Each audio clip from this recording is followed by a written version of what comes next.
Eu fiz também com o Henrique Dias, que é meu marido e pai das minhas filhas, uma adaptação, uma livre adaptação também da Gaivota, do Chekhov. E aí veio, acho que veio Pterodátilos, com o Felipe Rich e a Nanini. E agora a gente está fazendo a Primeira Vista, que é uma peça de um dramaturgo canadense chamado Daniel McIver. Uma segunda parte de uma trilogia que vai ser completada agora com um monólogo dele feito pelo Henrique. A primeira peça foi Inonite, a nossa Primeira Vista, e o Monster, esse monólogo que vai estrear agora em Curitiba e depois vem para cá. A gente vai fazer uma temporadinha de 2 meses no Suécia Pompeia agora com a Primeira Vista. Estou bem nervosa, mas estou Nossa, a gente está bem nervosa. Então eu vou esquecer um monte de coisa, mas o importante é que todas as minhas traduções que eu já fiz até hoje, todas são com a minha irmã, com a Úrsula, que é o máximo. E é mesmo. E precisamente, bom, de coisa de atriz, depois disso eu também fiz bastante coisa. Fiz Murro em Ponta de Faca, que ainda está em cartaz, com o Paulo José. Agora estou fazendo o Monstro, como é? Médico e o Monstro. Mas de tradução, de importante para eu dizer para vocês, é que em 2001, eu acho, a gente traduziu do Nick Silver Homens Gordos de Saia e Pterodátilos, e a gente fez um espetáculo que chamava Solitários, que a gente fez aqui, a gente fez 2 meses aqui, que o elenco era o Nanini, a Marieta, o Wagner Moura, o Guilherme Weber e eu. Eu fazia a parte dos gordos, das mulheres, dos homens gordos de saia, e o Wagner fazia só a primeira. E aí eu também traduzi Os Altruístas, que o Guilherme estreou retrasado, né? Com a Mariana Ximenes, o Guilherme dirigiu ano passado. É capaz agora. E fiz assistência de direção nesse Pterodátilos que ela fez com a Nanine. Acho que é importante, depois eu vou lembrando de coisas. Mariana? Bom, vamos focar na coisa no trabalho com o Nick Silver. Assim, quando o Felipe me chamou para fazer, eu vi Os Solitários, né? Os Solitários era uma montagem que tinha as 2 peças, assim, então era um espetáculo longo, acho que de 4 horas, assim, bastante impactante e sim, inesquecível pelas atuações, pelo primeiro encontro com esse texto, com esse dramaturgo que eu não conhecia e tal. E passados quantos anos? Do Solitários? A gente fez 2002, a Solitários 2002. 2002, a gente fez o Pterodátilos em 2010, 2009. 2010, acho que tanto o Nanini quanto o Felipe tiveram um desejo muito forte de recuperar o trabalho em cima do dramaturgo, mais focado no Pterodátilos, né, fazendo Pterodátilos como uma peça única. E eu fui chamada para fazer, assim, com a mesma violência com que eu tive que enfrentar o texto, o personagem, porque eles me ligaram, assim, eles tinham outras atrizes que estavam, acho que, sendo testadas ou tinham sido chamadas para fazer e não tinha rolado, daí eles me chamaram, só que eles já estavam ensaiando quando eu fui chamada.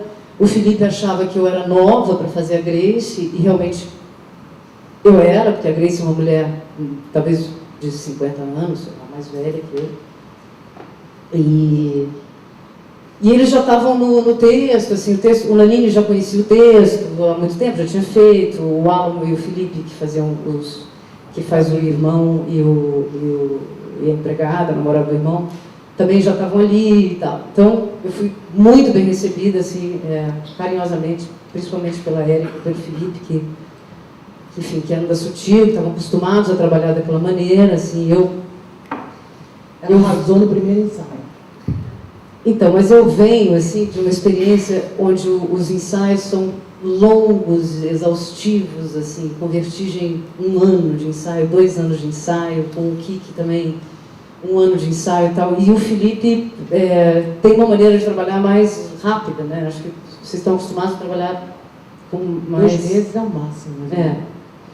E eu acho que eu ensaiei 1 mês e meio para fazer a peça, assim. Mas só, é 2 meses de ensaio, mas a gente fica lidando com o texto e com o projeto mais tempo, às vezes. É um ensaio curioso, é um ensaio diferente, assim, eu nunca tinha passado por essa experiência. A gente se fala muito, assim, se conversa muito, o Felipe gosta muito de falar.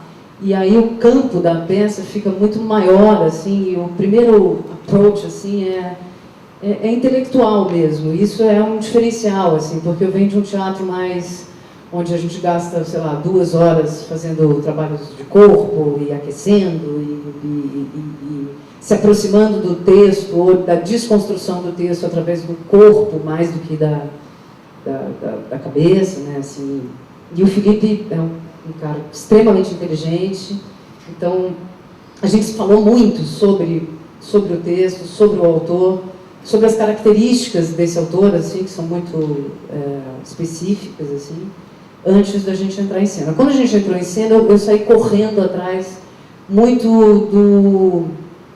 saí muito correndo atrás do Nanini, assim, porque o Nanini tinha já feito a peça, e a peça tem um humor, como vocês puderam ler, eu acho que a maioria daqui, das pessoas aqui leu, tem um humor muito virulento, assim, muito ácido, né? Um humor negro, ácido e violento, assim. Então, o Nanini tem muita sabedoria nisso. E aí, uma das minhas tarefas era seguir o Nanini. Assim, o Felipe falou, fica ligada no Nanini o tempo todo. E ele tem realmente essa capacidade de ir de A a Z, assim, muito rápido, né? Ele tem essa força. E aí eu fui entrando nessa dinâmica, assim. O autor provoca uma dinâmica de respostas rápidas e ações rápidas também, quer dizer, uma peça que não tem muito tempo de respiro entre uma coisa e outra, são tiros, né? São tiros de comédia, assim, praticamente um tiro atrás do outro, assim, então não dava tempo para você pensar muito no que você tinha que falar ou fazer um trabalho mais psicológico ou de preparação mais psicológica, era acreditar no tiro e investir no tiro, assim. E aí também o Felipe, além desse tiroteio verbal que vem do texto, do tiroteio de comédia, ele criou uma coisa absurda, assim, que a gente teve que vivenciar, que foi um cenário que não era uma sala. Alguém viu a peça aqui, a montagem? Não. Vocês viram. Então, a peça é uma sala, se passa toda numa sala. E o Felipe e a Daniela Thomas têm uma parceria de muitos anos. E aí a Daniela Thomas, eles fizeram praticamente essa peça via Skype, porque a Daniela estava em Nova York e o Felipe estava aqui, e a gente estava aqui. E a Daniela teve uma ideia, assim, eu até encontrei ela no aeroporto, eu falei que eu ia falar disso. Ela estava sentada do lado da gente. A Daniela, ela estava com um filho em Nova York, e aí eles foram no museu da NASA, uma coisa assim, e o filho entrou num desses simuladores de voo, que era manipulado por um joystick. Então, aquele simulador de voo ficava indo de um lado para o outro, para frente e para trás. Ela olhou aquilo e, de noite, falou com o Felipe no telefone e falou: Felipe, pensei numa coisa louca, que é o palco ser manipulado por joystick e ficar de um lado para o outro mexendo, da frente para trás, conforme os personagens andam. Não contente com essa dificuldade, o Felipe teve a ideia da sala ter alçapões. Então, conforme o Todd, o personagem do filho, ia encontrando os ossos dos pterodáctilos embaixo do chão, a gente ia tirando pedaços do chão. O cenário terminava depois com 2 ou 3 tábuas. Então, a gente, além de andar de um lado para o outro com o cenário que se mexia, a gente tinha que pular os buracos que eram abertos pelo menino. E isso não foi à toa, assim, porque isso gerou um tipo de... Daí, falando mais de interpretação, além de virar uma metralhadora louca que solta piadas e bebe, fuma e toma remédios o tempo todo, o Nanini, a gente, todos nós, a gente tinha que pular muitas vezes. Então era uma estrutura que provocava desequilíbrio o tempo inteiro. E esse desequilíbrio compôs muito refletia a peça, falava também da peça e provocou também a gente num lugar que não havia estabilidade de física. Assim. Então, o desequilíbrio dessa família disfuncional que está em extinção, o desmoronamento dela também, né? O esfacelamento dela, dela, acabando a casa e acabando a família. Acontecia no cenário também. Isso provocou muito a gente como atores e fez a gente trabalhar assim dessa maneira expressionista, né? Uma peça expressionista e violenta. Assim. Acho que é isso. Podem fazer 1000 perguntas. Mariana, a Érica pode falar. Eu não sei, como é que foi para você o encontro com o personagem nessa dificuldade de você dar vida a ele sem essa abordagem que você chamou de psicológica? Sem abordagem psicológica. Foi assim. Na verdade, o Felipe me deu através de um profundo entendimento do personagem daquela família que o Felipe tinha, ele me deu um desenho, um contorno de personagem. Então eu comecei a estudar, a ver documentários e teve um dia no ensaio que ele me levou 3 vejas São Paulo, que eu não sabia que existia, que é uma veja que só circula para a classe AAA aqui em São Paulo. Eu não sabia que existia isso. De 6 em 6 meses a Veja solta uma edição feita para a classe AAA. Essa família é uma classe AAA. É um tipo de gente que sai de manhã de casa e compra um jatinho e depois vai numa loja e gasta 100 mil reais em bolsas e sapatos. Essas pessoas, elas existem. E a maioria delas mora aqui em São Paulo. E essas pessoas, elas estão por aí circulando. Então eu comecei a ir atrás dessas pessoas, assim, é uma espécie de estudo de coluna social, entendeu? Que eu fiz para compor a Grace, assim, eu não sei nem... E de futilidades, assim, são pessoas muito fúteis. A Grace é muito fútil, assim, ela vive para destruir a fortuna do marido. Ela não trabalha, ela não produz, ela destrói. Tudo que ela toca, ela destrói, ela gasta. E essas mulheres existem em profusão aqui em São Paulo. Claro que elas estão sempre dentro de carros blindados e dentro de shoppings como a das Lu. Então, não é fácil de vê-las, mas elas existem. Elas andam de helicóptero, elas pagam 50 mil reais por uma bolsa, elas fazem coisas assim. O Felipe me trouxe um pouco a informação desse mundo, que é um mundo que a gente infelizmente ou felizmente, não vive, né? Se a gente fosse agente com aquilo, ia ser legal. E aí, então, ele me deu esse contorno e eu comecei a compor a Grace a partir desse contorno. A parte da loucura tá um pouco... Tem uma nave-mãe nessa loucura que é a Babilônia do Apocalipse, que era uma louca mesmo. Então, eu acho que a parte interna, assim, veio de uma memória emotiva celular, assim, desse mundo que eu vivia, assim, de pessoas que se drogam muito, que a Grace se droga muito, bebe muito, toma muito remédio, tudo muito. Esse paroxismo, assim, da loucura, eu já tinha isso meio que no meu DNA de atriz, assim, porque eu fiquei investigando isso muitos anos no Teatro Bertini. Beleza. Érica, vamos lá? Eu não sei muito bem assim falar de tradução, porque tem os autores que são mais legais de traduzir do que outros. Esse é um porque ele é maluco, ele faz um jogo de palavras, ele tem uma coragem de falar absurdos, entendeu? O que a mãe faz com a filha, sabe? Ele imaginar isso e colocar e sabe? Realmente, entendeu? Fala assim, você não vai no seu, sei lá, workshop de gorda, sabe? Ele fala essas coisas assim, entendeu? Sei lá, né? Ou qual é o outro workshop dela? sei lá, de coisas, pessoas que vão fazer algo.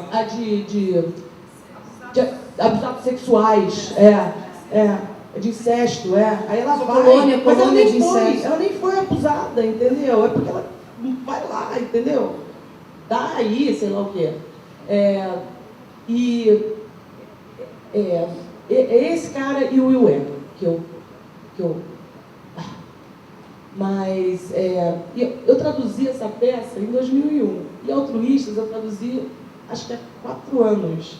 Então assim, sabe, não está assim fresco tudo na minha cabeça, mas os jogos de palavra deles, negócio como eu só me alimento de bode que é alface roxa, sabe? Eu tô grávida. Eu tô grávida, eu tenho orgasmos, eu preciso. Cadê o texto? Deixa eu ver, o texto é aqui. Cadê o texto?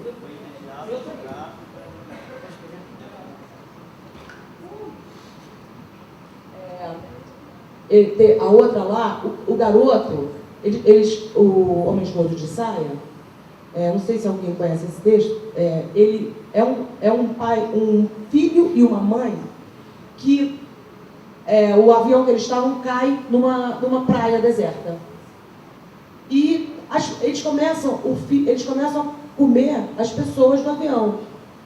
Né? Primeiro não quer, mas depois come, daí eles disputam. Aí eles disputam quem vai comer o batom, sabe? Aí ele come a mãe, come um pedaço, entendeu? Aí eles começam a ter uma relação incestuosa, os dois. Aí volta... ele mata todo mundo, mata a amante, eu fazia amante lá, do pai. E também fazia, depois que ele mata todo mundo, ele é internado numa clínica de louco. E ao lado dele tem uma menina, que chama Popo, que eu fazia, que ela era uma cheerleader. E ela estava lá porque ela não aguentava mais ser tão feliz. Ela não aguentava mais sorrir, ela tinha dor de cabeça de tanto sorrir, entendeu? Então, uma coisa, sabe, quem é que inventa um negócio desse, assim, entendeu? Aí ela fica louca e não quer sorrir e se apaixona por ele, sabe?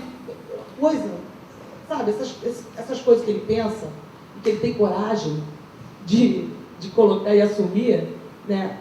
Não sei se vocês devem ter estudado ele foi garçom, ele é de uma vida bem underground, assim, né? Bem gay, bem underground, bem heavy, assim, sabe? Vocês devem ter falado sobre ele. Não. Então.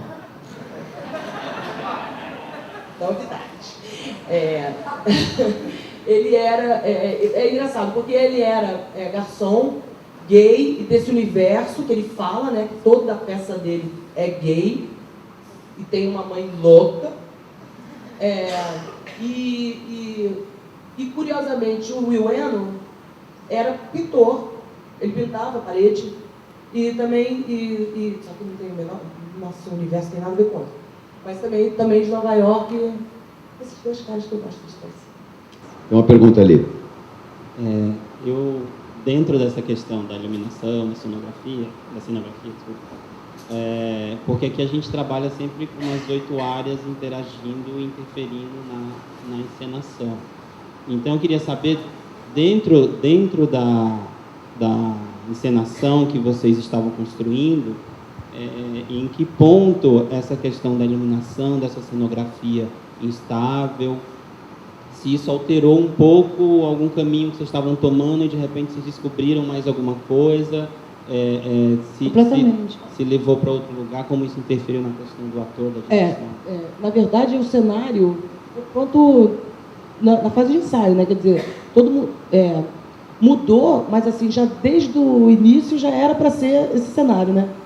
Como a gente não tinha... Na segunda semana, mais ou menos, né? Ele chegou no final, mas a ideia dele nasceu logo, assim. E tem uma coisa que eu acho que facilita muito esse diálogo entre as áreas, que é o Felipe e a Érica trabalham há muito tempo com a Daniela e com o Beto. É que a Sutil, então, ela é uma companhia de criadores, né? Ela não tem atores que sempre fazem assim. A gente quer fazer um projeto e aí chama as pessoas, mas os criadores é sempre o Beto Bruel, é sempre a Daniela. Agora trocou, às vezes era muito tempo a mesma pessoa de fazer... Não, programa. Os nossos compositores, que também criam trilha, são de uma banda louca, uma banda punk de Curitiba, chamada Beija-Força, que sempre fizeram as trilhas e compuseram também pra gente. E a Verônica Julián figurinista, geralmente. Né? Mas é por causa disso, é porque é uma companhia de criadores. Então, sabe, sempre a Daniela conversa com o Beto, entendeu? Tipo, eles iam... Porque esse cenário foi feito por um cara, por um gênio de escola de samba. Ele é o cara que inventou aquele negócio, aquele pistão, que faz, e leva tipo a Xuxa lá no alto do carro, lá da puta que pariu. Ele inventou isso, entendeu? E ele registrou isso. Ele sabe... Aí, quando a gente falou desse cenário para ele, era uma coisa que ele ia ter que inventar como que ia funcionar. Você sabe quando você chega e o cara parece assim, aqueles inventores, assim, sabe, meio nerd, sabe? Brilhante, era uma coisa assim. E ele, com essa... Ele, tipo assim, ele parou já de comprar, não quer mais comprar casa no Brasil, entendeu? Agora ele compra em Portugal, né? Porque ele é um gênio da escola de samba, rico pra caramba. Daqui a pouco ele está nas Hermès, entendeu? Na Veja, LGA, XXX. Perguntas?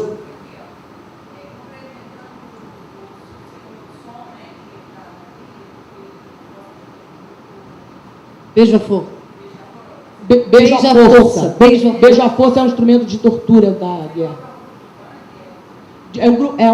São dois compositores que, nos anos 80, eles tinham uma banda punk que é melhor do que qualquer banda que teve, entendeu? Só que eles ficaram lá e não queriam, sei lá. Agora eles têm uma outra banda que chama Machine de samba dos anos 20, assim, não. E eles compõem também. Mas nessa peça, assim, no Solitários foi essa banda. Nesse Pterodátilos foi o Nervoso, que é do Rio. Os nomes são muito bons. Os nomes são... Nervoso é uma pessoa chamada Nervoso.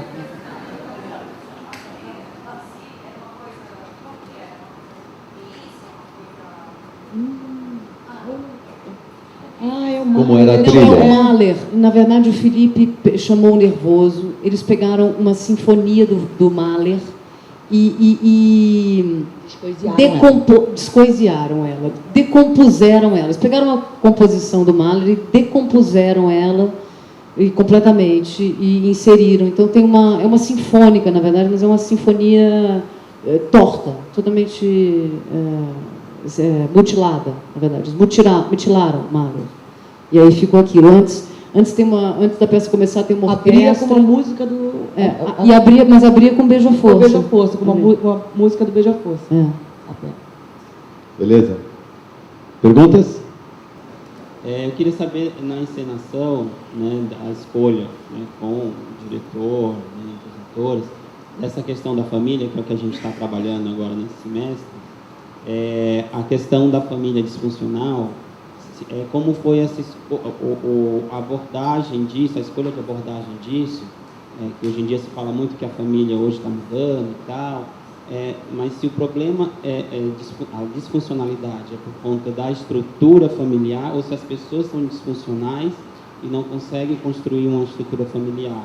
Então, eu queria saber que abordagem vocês tiraram aí do Nick Silver dentro disso, se teve alguma discussão nessa... Se eu entendi direito, é mais ou menos quem veio antes, o ovo, a galinha, entendeu? Aí, sei lá eu, quem que veio antes, mas não, é porque assim, a mãe é completamente individualista.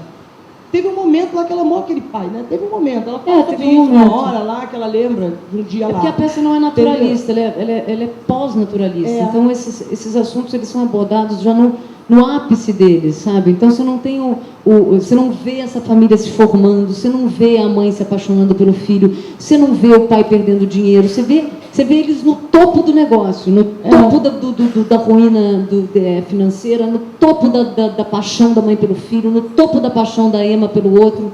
O irmão roubando o namorado da irmã. Beleza. Mais alguma questão?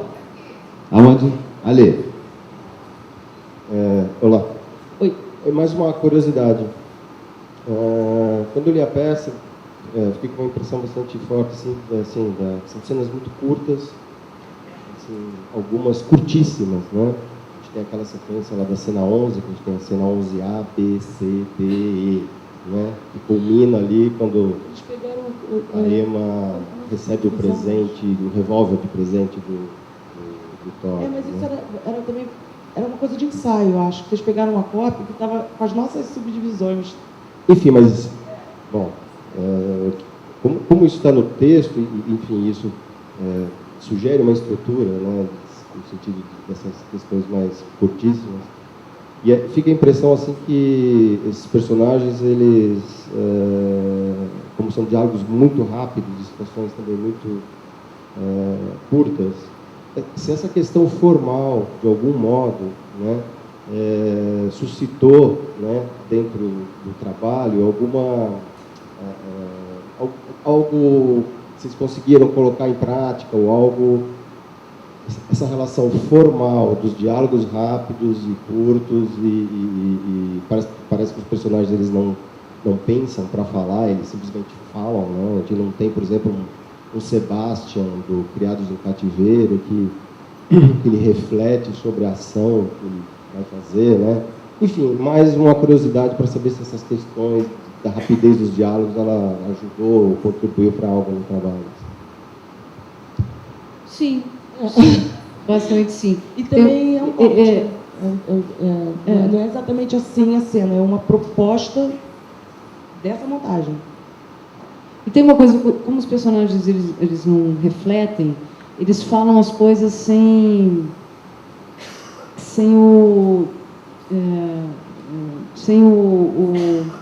o filtro da culpa. Entendeu? Isso faz com que eles falem tudo.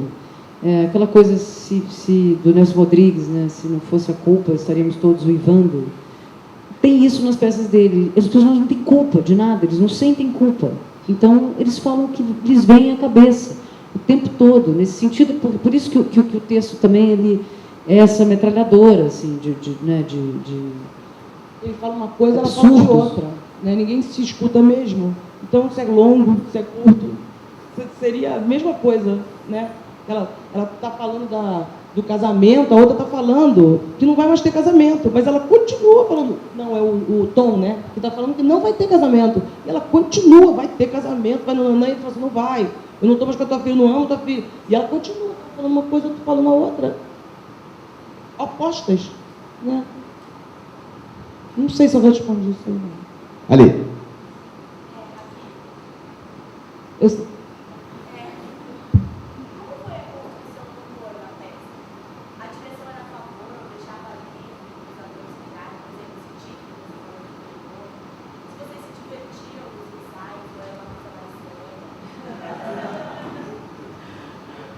Era a montagem totalmente assim, em direção ao humor. Assim. O Nanini é um dos maiores humoristas do nosso tempo, do mundo. Assim, é impressionante. Realmente, eu tinha essa função de olhar o Nanini, e só de olhar o Nanini no ensaio, você já aprende tudo sobre comédia, porque é um cara que não, né, sei lá, é um gênio.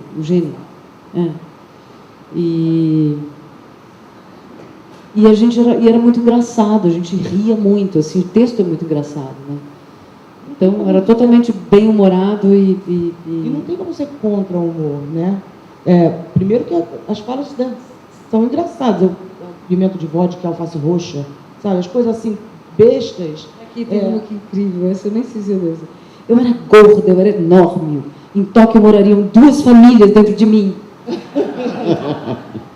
Isso é um tiro. E ainda teve... Se você for contra o humor, pega outra peça. Entendeu? E nada é melhor para te fazer sentir as coisas sem nem perceber do que o humor, né?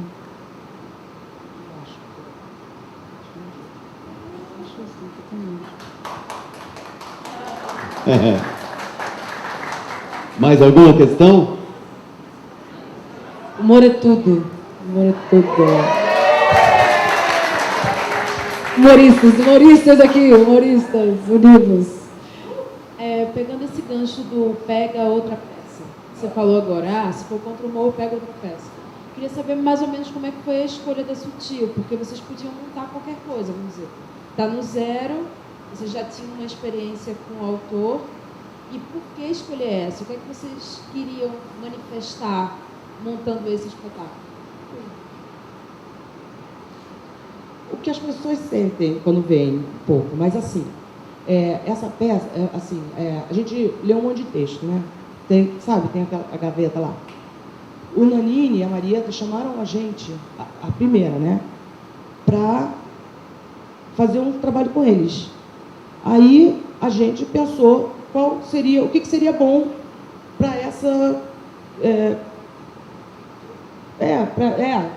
não só dupla, assim, o que seria bom para eles dois. O Nanini, ele é louco. Assim, ele e a Marieta fazendo aquilo no Alfa, e eles já eram o Lineu e a Nenê, entendeu? Que as pessoas iam lá querendo ver uma coisa. Porque é mais louco você fazer isso com eles, entendeu? Do que fazer, tipo, eu e o Guilherme. Isso diz uma coisa também, sabe? Não é todo ator do tipo deles, do estilo, de onde eles alcançaram, que está onde eles alcançaram, que topa fazer. Entendeu? A maioria dos atores não toparia fazer uma peça dessa. Eu acho, entendeu? Um outro ator que fizesse Neneu, sabe? Então, você tem que saber com quem você está trabalhando, o que é legal. Não era a montagem americana, todas, dá um Google lá no YouTube, são caretérrimas, tipo, passa açucareiro, sabe? Sala, sabe? Com a cortina, a janela, a porta, todas são assim. A nossa nenhuma foi. Sei lá, eu acho que é o momento que a gente provoca, se provocam muito, assim, na escolha dos textos. Eu não sou da companhia, mas pelo que eu vejo, assim, mas na escolha da montagem, na escolha dos textos, assim, toda a pesquisa com o Will Eno, assim, que é um autor que, se vocês não conhecem, procurem conhecer, que é incrível, assim, tem uma coisa super radical também, de encenação radical e tal. Assim, é uma provocação. Então, eu acho que quando um ator como a Marieta e o Nanini chamam a Sutil, é para serem provocados, e nesse sentido acontece esse tipo de coisa. Assim, né? Bom, eu acho que a gente está chegando no nosso limite de tempo, mas eu queria pedir permissão para fazer 2 comentários aqui, em cima dessa linda e estimulante manhã que a gente viveu junto. Primeiro, acho que para nós da SP, tem milhares de contribuições absolutamente preciosas, trazidas pela Érica e pela Mariana. Mas eu queria destacar 2 aspectos. Um deles fica provado aqui, que de repente no percurso de uma atriz como a Mariana, que tinha vamos chamar de hábito, de vivência de processos de criação, e no meio da vida, por acaso chama Sutil, por acaso chama Felipe Hirsch, ela se confronta com outras maneiras igualmente férteis de se provocar.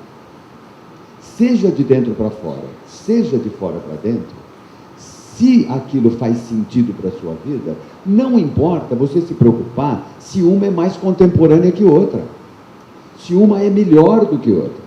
Isso aqui está provado na vivência dessas 2 artistas que estão aqui, né? Então, não importa se começa pelo racional e chega naquilo que a Mariana chama de conteúdo, ou se começa pelo conteúdo e vai para aquilo que a gente chama de forma. Tudo isso são caminhos igualmente contemporâneos que dependem daquilo que surge do nosso encontro com os pares com os quais a gente compartilha processos de criação. Independente da gente ter a necessidade, porque é uma coisa que vem na gente, né? De achar que um é mais, outro é menos, enfim, da gente julgar essa atitude moralista, da gente querer ser moderno, contemporâneo, então eu tenho que ir por aqui ou por aqui. Eu acho que esse contato deixa claríssimo para nós que essas 2 artistas contemporâneas vivas, provocativas, viveram diferentes vetores nos seus processos de criação igualmente preciosos. Tem uma outra coisa que me toca muito também, porque eu me identifico muito com isso, que é, há nas duas, você percebe isso na atitude, que na hora que você vai encontrar, me parece que elas deixam muito claro para nós, que para elas foi precioso você ter, sem saber de onde você tira, uma confiança, meio cega naquele encontro. Né? Ou seja, não há na experiência delas nenhum tipo de necessidade de você conviver, averiguar se vai dar certo, se eu tenho uma empatia maior ou menor com esse tipo, com aquele tipo. Né? Mariana, de repente, diz, porra, fui arremessada num processo rapidíssimo, coisa que eu nunca tinha feito na vida. E aí me disseram, olha o Nanene. O que ela fez? Tá bom, olha o Nanene. E não fala assim, será que sim, sensato, ISO 9001, devo ou não devo? Onde será que isto vai me levar? Né? Não dava nem tempo, nossa, se ela pensasse isso tudo, estreava. Agora, eu podia não topar, porque falar, não, peraí, isso não é comigo, não é o meu jeito. Coisa que a gente ouve muito da gente, né? Não é confortável para mim essa coisa apressada. Ou não é confortável para mim a coisa lenta. Não, apareceu o estímulo, vai. E periga dar certo e periga dar errado, qual é o problema? Ou seja, qual é o lugar desta confiança cega nesse ofício que a gente tem, em que a gente muitas vezes se encontra com gente que a gente nunca viu na vida, que a gente pode até admirar, mas está lá a pessoa. Mas eu me encontro com ela e digo, fui, seja no plano da criação da luz, da música, do trabalho do ator, da encenação, né? O quanto que, por exemplo, Felipe Rich olha para Mariana e fala assim, Mariana, vou contigo, se joga aí que eu estou me jogando aqui. Então, estas duas coisas, para mim, chamaram muita atenção e acho que vão ficar, mesmo aqui, ressoando como eco dessa manhã tão legal que eu acho que a gente viveu junto aqui. Então, eu queria agradecer muito, Mariana, Érica, pela presença de vocês. Espero que a gente possa ter outras oportunidades da gente estar junto aqui, conversando, trocando, compartilhando. Valeu? Obrigada, gente. A gente estava muito nervosa, Muito, porque a gente não suou faz muito nervosa. isso. Agora já está bem melhor. Então, vamos fazer de novo, vamos fazer um Will Ela. Vamos lá. Obrigada. Valeu, galera.